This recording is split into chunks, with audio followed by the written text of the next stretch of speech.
Well, hello. Welcome to YSS Let's Talk. I'm Andrea Dickerson, Director of Behavioral Health at YSS. And I've spent my entire career at YSS in the behavioral health field.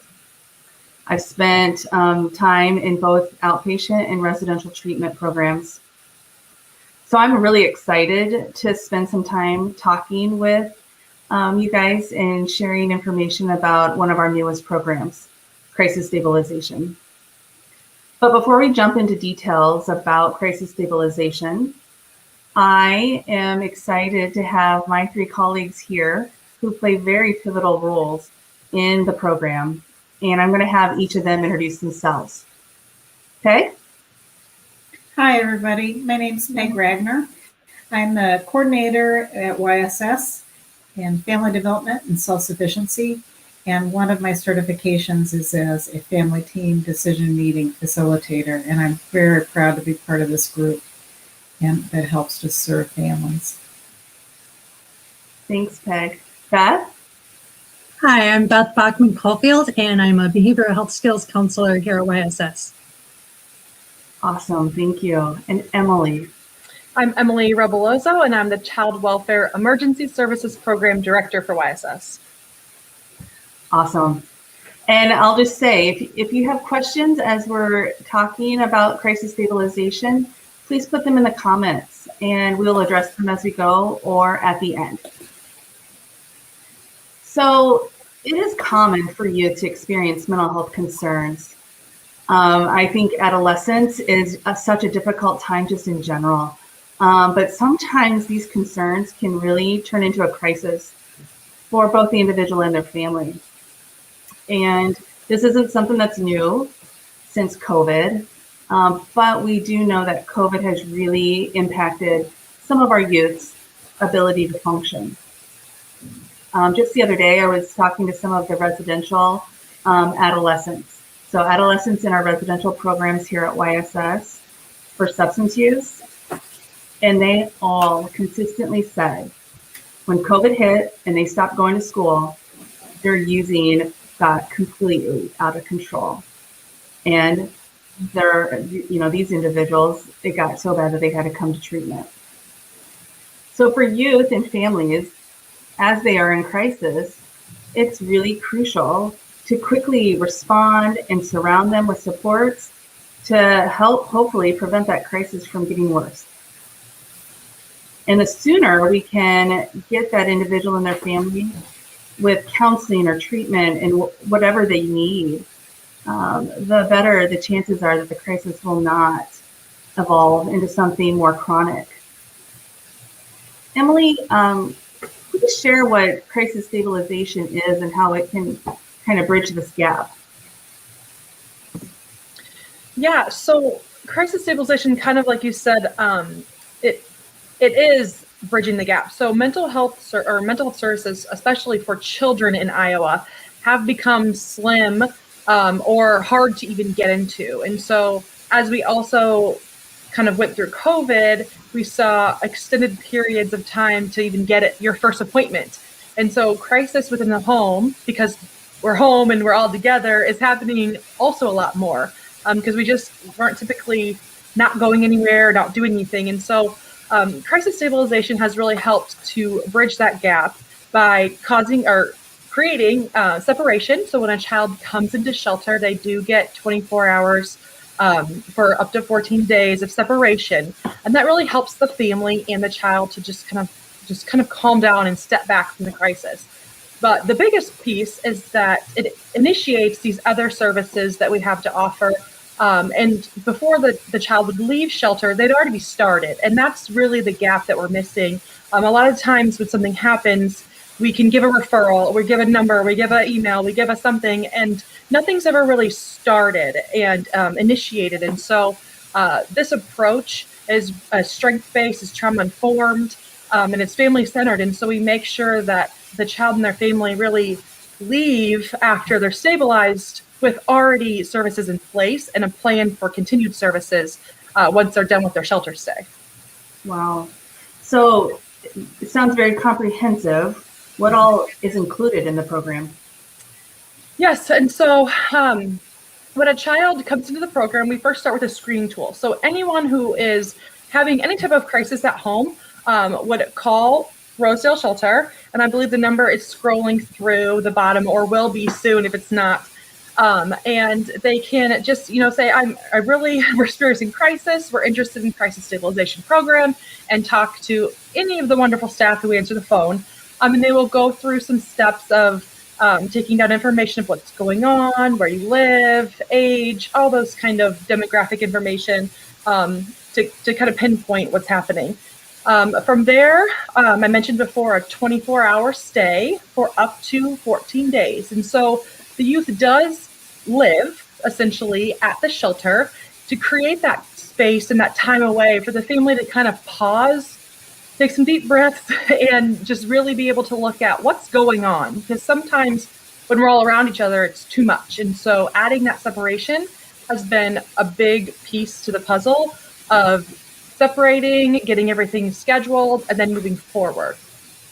We also, right after they come in and they're admitted to the shelter, we then would start with getting the assessment from a licensed professional setup. And so the one thing I'm really proud of with YSS too is how quick we can do that.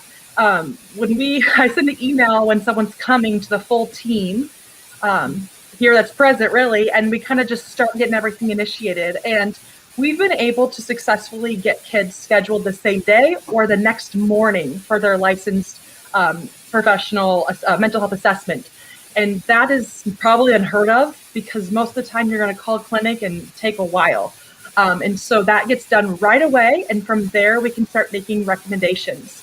Also right away, when I send that email, I do reach out to Peg and her team, and she gets going the family team decision-making meeting. And I will let Peg actually talk a little bit more about that, because that is her field.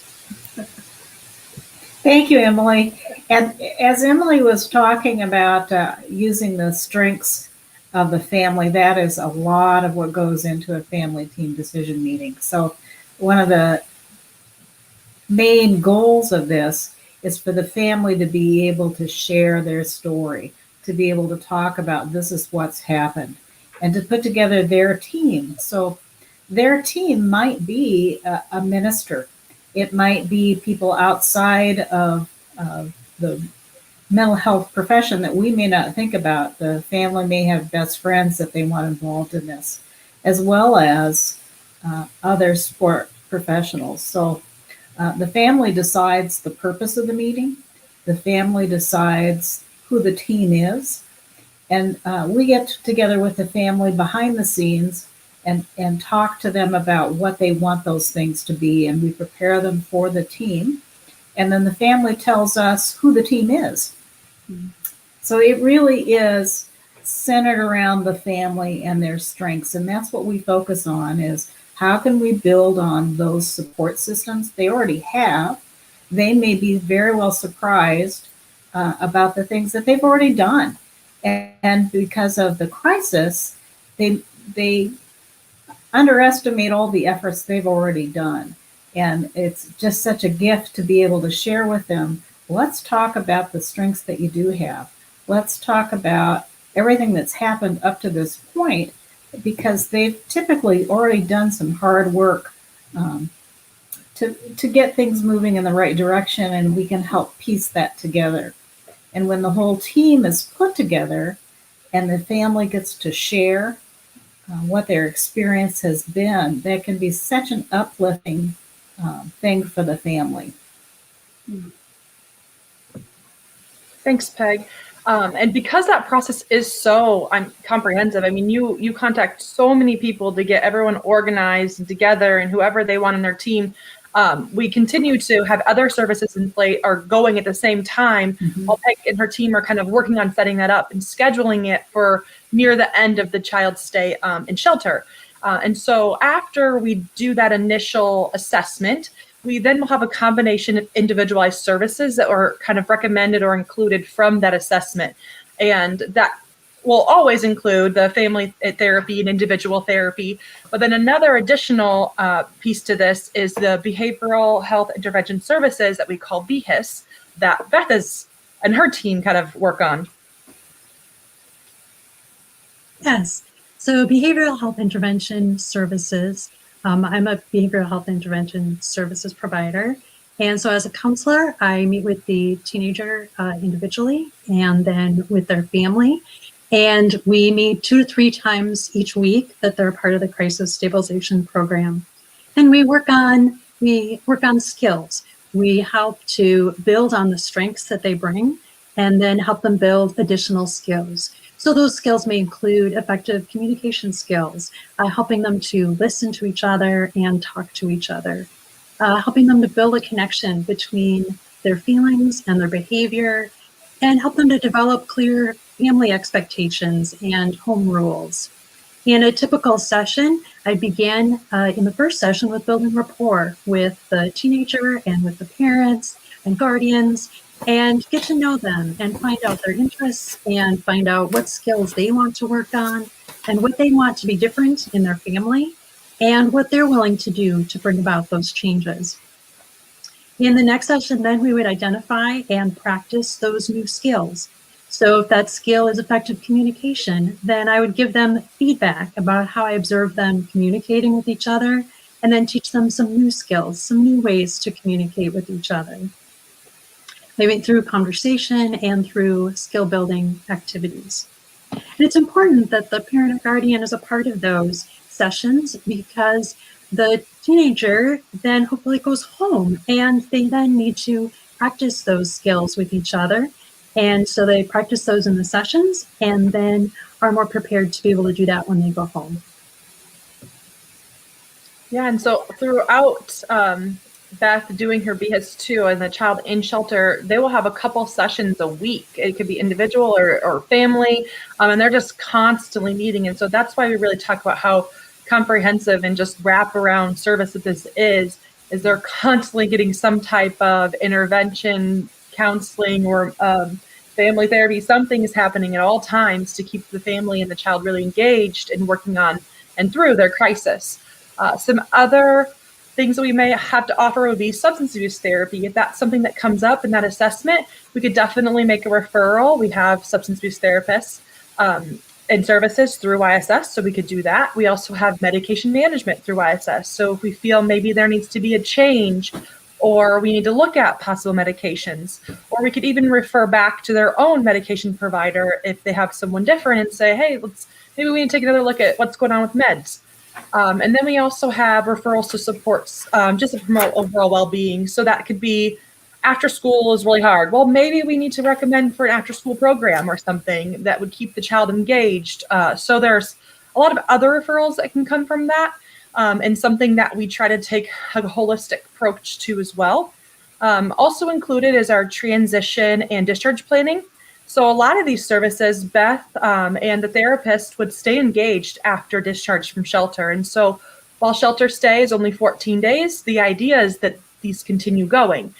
Because our service area is so big, we will sometimes make part of that transition plan, who will you be seeing next? And hopefully have those scheduled and ready to kind of move into going to a new therapist, or sometimes they're already seeing somebody. So bringing that therapist on board and helping them go back with maybe some different recommendations or a different plan from the FTDM is also an approach that we could use through the transition and discharge planning. Mm-hmm. Well, and absolutely. Sorry, but Peg, I was just going to say, I think it's so neat to be able to involve everyone. You're getting the perspective of the parents or the siblings or, you know, the individual that actually gets enrolled in the Crisis Stabilization Program. Everyone has a very valid, valuable perspective on what's going on, and they all need to be part of that solution. I was just going to say, you know, that's such a critical piece of the family team decision meeting as well, is to talk about what can go wrong and to have some plans in place for who's responsible for taking certain actions. So if it's medication management, who's that contact person, and when will those meetings happen, and who will ensure that those meetings happen? That's just such a critical piece of the plan. And families need that, you know, need that thought through as a team. and, some of the creative approaches that the people are able to do. So. I see Rusty Johnson's comment in the comment box. The family impact and input is so important. How is the youth's voice, needs, and wants addressed? Is this done in counseling? So one also really good thing about YSS is that all the different programs, we are on one client services system. And so when they do come into shelter, we ask those questions about that. We ask the family individually, we ask the child individually, what are you looking for? What do you want? What are your concerns? We go through a crisis safety plan. And then I know they also do it in counseling as well. And so we can see both those throughout the different programs. We see in communication through the different programs. And it's also probably something that is addressed with BHIS and the FTDM, because I know in the FTDM too, it is all the child's voice and allowing them to just kind of speak up and say, here's what I would like to see for my future too. And so it is very important, and we want to make sure that we get all aspects. And family is more than just maybe a parent or guardian. I've even seen a lot of like uncles and cousins and people that are calling the child while they're in shelter. That's still really important support. And so looking at family differently and making sure everybody has a seat at the table is how we really find long-term success when families are struggling, because it takes more than just the unit. It takes like a whole tribe sometimes. Absolutely. So who's eligible for crisis stabilization, Emily? Yeah, so when you would call shelter, we would go through that screening tool to determine your eligibility, but we do serve youth ages 12 to 17, so that up to their 18th birthday.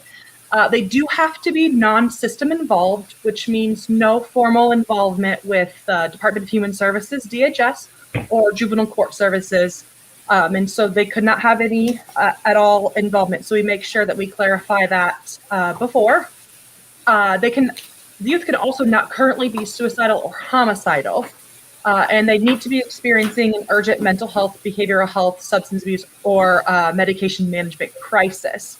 And so we do want to make sure that anybody that is experiencing, currently at the time experiencing a suicidal or homicidal kind of episode, that they do seek medical attention, because we are not an inpatient hospital type placement. And so we would like you first to go to the hospital, get that care, and then that would be something we could look at post discharge from a hospital setting. Well, and I think what you just said about the DHS and juvenile court and not being involved in those systems is a good point to make. That's why we created these positions. Yep. That's why the mental health regions created crisis stabilization, because DHS or juvenile court can place a kid in shelters and create that disruption to then surround them with the resources. And so, this allows then that kid that's not, because the last thing you want is somebody to have to get into the system in order to get support. Absolutely. So we know who's appropriate. Tell us then, what's that referral process? The parent wants to place their kid, or make a call. How do they do it? Yep. So you would call shelter at the number that I do see scrolling across the bottom of the screen. Again, any of the staff that answer can take you through that screening tool. It's not hard. So you just call them, ask you a few questions, and go through. After that, then I will be notified if I wasn't the one who took the call. And Andrea and myself, we will go through the kind of what's going on, make sure that they meet the age appropriateness, where you're from, check the crisis, make sure there's not any immediate medical attention that might be needed. And then we would also check with our mental health region. And then after approved, we would move forward with having them come into Roselle Shelter and work on the admit paperwork. Awesome, thank you. So all of you, all of us, have been a part of this team since we kind of went live with the program back in July. And you guys have all really been, I see the information and I, help Emily make that approval, but you guys are really the ones doing the work and working with those families. Do you have anything that stands out as a success or, you know, a really positive moment of when you've been working with family? Yeah, I think of a family where I could definitely see the progression over even these 2 weeks. And 2 weeks is not very much time.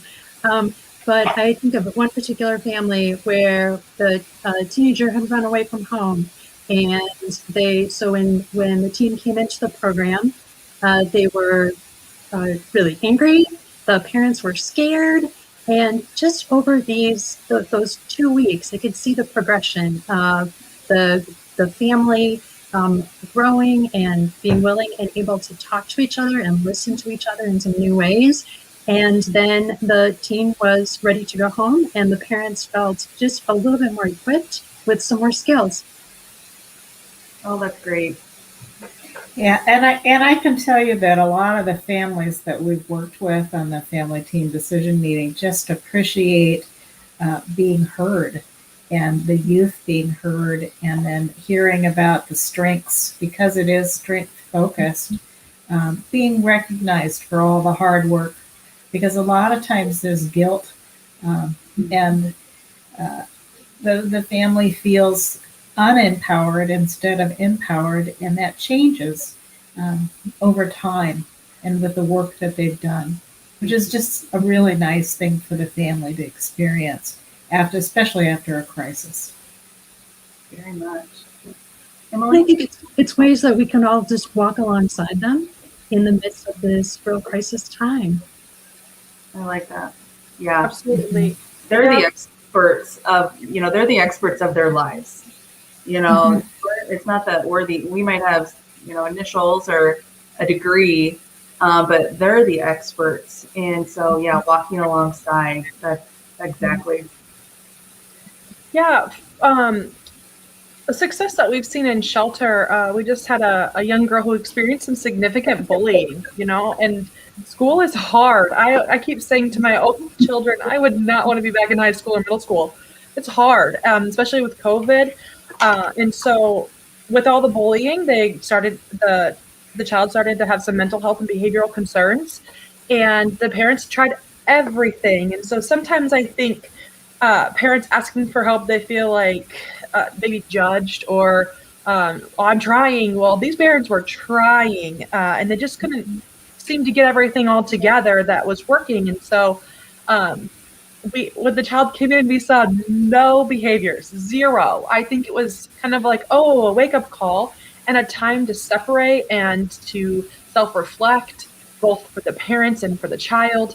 And we saw really great growth in everybody. And that's the family too, where I saw a lot of school people. I think I got a list of maybe 10 supports they wanted to add to the calling list. And I didn't know how to make any more areas on our form that I could add all these people, because there's just so many supports that they wanted to help engage. And so to me too, that's not only helping their family, but they're creating for maybe next time something happens, who can we call on in our internal units to help support us through. And so that was really cool to see. I think the family also felt like, oh, maybe we had more supports with our family as well, that we maybe didn't ask before, or maybe we were too embarrassed to ask before.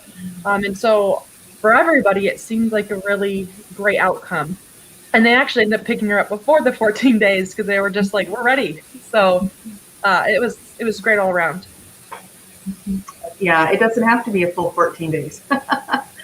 And I think the neat thing is also, you know, we like surrounding them within the supports that might need BHIS is something that will continue, or the therapy that they got connected with can continue. And so it's not an abrupt, you get discharged. I mean, there's definitely a transition, and we want to make sure that that's as smooth as possible. Andrea, I think I did forget to mention the counties that we serve. So I think if slide 6 could come back up. We do have 2 shelters within, or 2 different areas within YSS. And so you'll see the blue counties are the ones where we would serve in our Ames shelter. And then the orangish reddish would be up in our Mason City area. And so we try to stay kind of in those two. Some of those counties in between, we could be very flexible with each other, but these are determined by our mental health and disability regions. And so that is who's funding this program. We work very closely with them and make sure that they're also kind of along for the ride, because they are also able to provide some different kind of bridging the gap once the child leaves as well, for when insurance doesn't want to help or we can't figure out the next service after that. And so the region is very helpful, communicates with us throughout the stay, and is really funded and driven through them. And so I wanted to show those counties. Those are only who we're partnering with right now, and it could grow, but that is where our service regions are. And so even though we just served someone from southern Iowa in Ames, and it went well. And so I don't hesitate to call. We could always just see where you're at and make a referral to the correct YSS location too. Yeah, I think, thank you for bringing that map back up. I think, BHIS is traditionally a Medicaid service. Mm-hmm. So if you don't have Medicaid, the individual can't get the BHIS services. And so if an individual comes into crisis stabilization and they don't have Medicaid and they don't qualify for Medicaid, the region is willing to work with us to continue, even after those 14 days, to continue providing some of that BHIS services if needed, since the other funding, the Medicaid funding, isn't an option. So yeah, I mean, we wouldn't be able to do this, our program in Ames or in Mason City, if it wasn't for the regions. So we're definitely appreciative of both the Central Iowa Community Service Mental Health Region, the CICS, here in Central Iowa, and then the County Social Services up north. Anything else anyone wants to share about this program? Oh, that's nice, Rusty, isn't it? Thanks, Rusty. That's very nice. Thanks. Very nice. I don't think so. I think if you're wondering, I don't know, is this really for me? Is this a crisis? Just call. We make referrals for different programs. If you accidentally call me and you want TLP, I forward you on. And so just always call. And we are really a crisis phone line, Rosedale Shelter, the number that's going through the bottom. And so if you have any questions or need any type of support so you can get through, we're 24 hours a day. So we are there for you. Just call and we will help direct you the right way. Yeah. Absolutely. Yep. So, I mean, thank you. I feel like this program is so unique, and I really appreciate this program, partly because we have shelter and we have somebody from CYFD. So Peg, her branch of YSS, and Emily's branch of YSS, and then Beth and I are both in the behavioral health side. So 3 out of the 4 kind of main parts of YSS are really involved. And so that partnership, anytime we can partner within YSS, I just think it's a bonus. So thank you. And once again, thanks to the regions. And I was going to mention Robin McKee is really the person that Emily and I work a lot with at the CICS region, and she helps make those approvals. So thank you to her as well. So that's it. Please join us in 2 weeks for the next YSS Let's Talk. That's on March 11th. So thanks for spending a few minutes with us learning about crisis stabilization. Thanks, everybody.